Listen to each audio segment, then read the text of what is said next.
বাংলাদেশ কোটা সংস্কারের বিরুদ্ধে ছাত্র আন্দোলনের জেরে এখনো অগ্নিগর্ভ পরিস্থিতি বজায় রয়েছে বাংলাদেশে।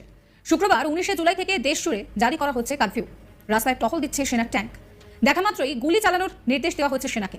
কারফিউ জারি করার ফলে মৃত্যু মিছিল অনেকটাই কমবে বলে আশা সরকারের। এই পরিস্থিতিতে সোশ্যাল মিডিয়ায় বিভিন্ন ভিডিও ভাইরাল হচ্ছে।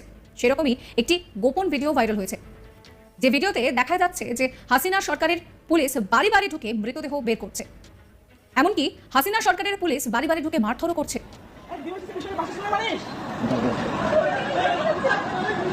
মা এগুলো খুবই গায়ে লাগে, বাসায় মারবে কেন?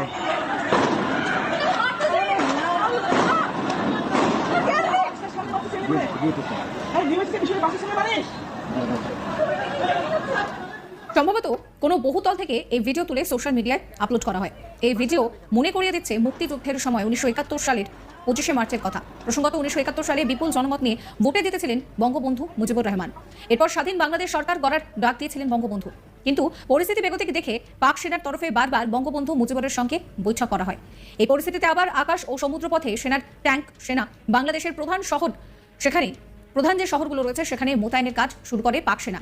ইতিহাস বলছে যে ওই সময় 1971 সালের 25শে মার্চ পাক সেনা বাংলাদেশের ক্যান্টনমেন্ট সহ বিভিন্ন হাসপাতাল বাড়িতে বাড়িতে ঢুকে নিরীহ নিরাপরাধ মানুষকে গুলি করে নির্মমভাবে হত্যা করে।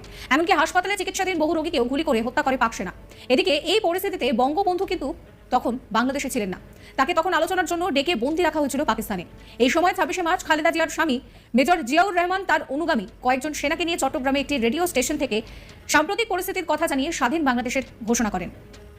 On behalf of our national leader, the Supreme Commander of Bangladesh, Sheikh Mujibur Rahman, do hereby proclaim the independence of Bangladesh. On behalf of our national leader, the Supreme Commander of Bangladesh, Sheikh Mujibur Rahman, do hereby proclaim the independence of Bangladesh. On behalf of our national leader, the Supreme Commander of Bangladesh, Sheikh Mujibur Rahman, do hereby proclaim the independence of Bangladesh. Bangabandhu Mujibur রহমানের নেতৃত্বে এই স্বাধীন বাংলাদেশের ঘোষণা করেন major Ziaur Rahman. যদিও পরে সেই রেডিওর ঘোষণায় অনেক জায়গায় মেজর জিয়াউর ঘোষণার থেকে বঙ্গবন্ধু মুজিবুরের নামের প্রসঙ্গটি বাদ দেওয়া হয়। এদিকে সম্প্রতি যে ভিডিও ভাইরাল হচ্ছে সেই ভিডিওর সঙ্গে 1971 সালের 25শে মার্চ পাক সেনার বাড়ি বাড়ি ঢুকে নির্মম হত্যালীলার মিল পাচ্ছেন অনেক নেটিজেনরাই।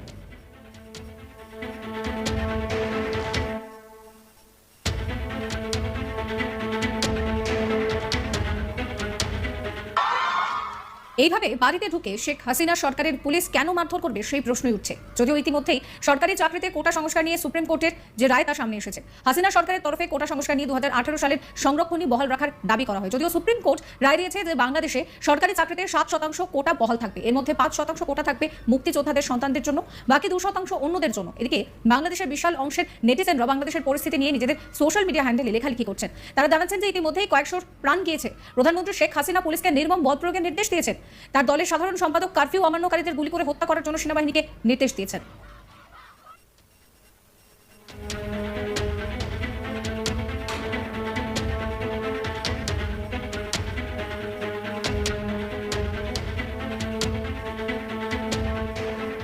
শাসক এখানে একটি মাত্র অভিযোগ করছেন, সবই বিরোধী দলগুলো করেছে। এখানেই নেটিজেনরা প্রশ্ন তুলছেন যে বাংলাদেশে কি আদৌ কোনো বিরোধী দল আছে?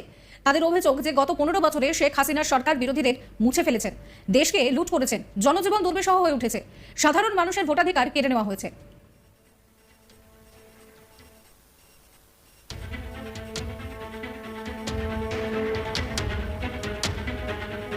এসব অভিযোগের পরে শেখ হাসিনার পদত্যাগের দাবি উঠেছে সোশ্যাল মিডিয়া জুড়ে। প্রসঙ্গত রাজধানীর উত্তরা, মোহাম্মদপুর, বাড্ডা সহ কয়েকটি এলাকায় শুক্রবার পুলিশের সঙ্গে আন্দোলনকারীদের দফায় দফায় সংঘর্ষের ঘটনা ঘটেছে। দেশ জুড়ে কমপ্লিট শাটডাউন কর্মসূচি চলবে বলে জানিয়েছেন আন্দোলনকারীরা। 2018 সালে সংরক্ষণ নিয়ে শেখ হাসিনার সরকার যে সিদ্ধান্ত নিয়েছিল তা গত 5ই জুন অবৈধ ঘোষণা করেছিল হাইকোর্ট। সেই নির্দেশকে চ্যালেঞ্জ জানিয়ে সুপ্রিম কোর্টের দ্বারস্থ হয়েছিল সরকার। সংবাদ সংস্থা AFP জানিয়েছে যে রবিবার বাংলাদেশের সুপ্রিম কোর্ট খারিজ করে দিয়েছে যে হাইকোর্টের নির্দেশ, অর্থাৎ এক্ষেত্রে সুপ্রিম কোর্টের রায় কিছুটা হলেও শেখ হাসিনার সরকারের পক্ষে গিয়েছে।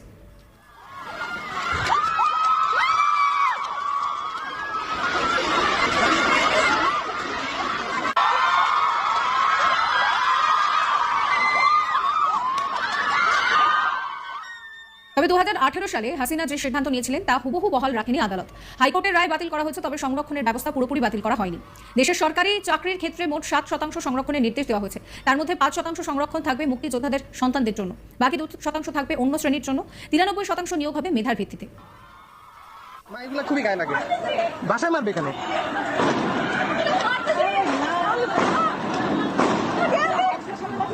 ভিডিও দেখি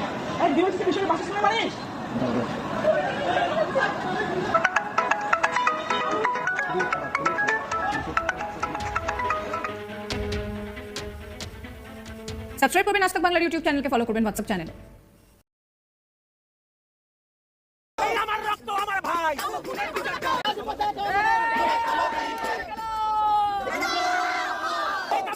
দুর্গ করো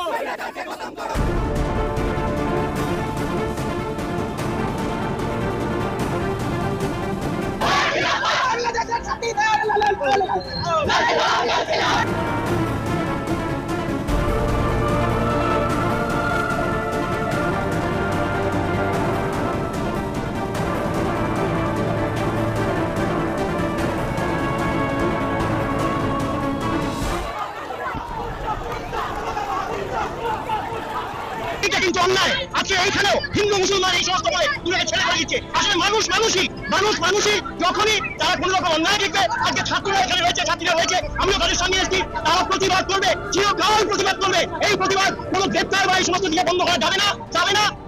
বাংলাদেশের বন্ধু আছে প্রবাসী, আমরা সবাই একসাথে সবাই মিলে রাস্তায় নেমেছি এবং কেউ বাড়িতে যোগাযোগ করতে পারছে না। তারা তাদের মা বাবা ভাই বোনের সঙ্গে কালকে থেকে ইন্টারনেট মাধ্যম বন্ধ করে দিয়েছে, সবাই কান্নাকাটিতে ভেঙে পড়েছে। দেশের পরিস্থিতি ঠিক নয় এবং আমরা ভারতবর্ষে থেকে আমাদেরও মনোবল ঠিক নেই, কারণ বাংলা বলতে আজও আমরা এক শব্দে বুঝি, বাংলা বলতে আজও আমরা মায়ের বলি খুঁজি। তো বাংলাদেশ ভারতবর্ষ আলাদা করে কাটাতা বিছিয়ে দিলেও আমরা বাংলা বলতে আজও একই বুঝি এবং বাংলাদেশের জন্য আমরা খুবই আহত হয়েছি। আমাদের মনোবল ভেঙেছে, আমরা রাস্তায় নেমেছি, আমরা তাদের পাশে আছি, আমরা একসাথে লড়তে চাই।